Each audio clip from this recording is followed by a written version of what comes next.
Hey everyone! In this quick 2025 guide, I'll show you how to mark a bill as paid in QuickBooks Online.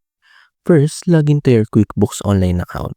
From the left menu, click Expenses, then select Vendors or Bills. Find the bill you already paid outside QuickBooks, like by bank transfer or check. Click to open the bill. Now, on the top right corner, click Make Payment. A pay bill screen will appear. Choose your payment account like your checking account.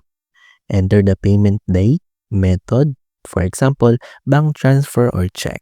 If you're recording multiple payments, you can adjust the amount or date for each. Once done, click Save and Close. QuickBooks will now mark that bill as paid and move it to your paid bills list automatically. And that's it. That's how you mark a bill as paid in QuickBooks Online in 2025.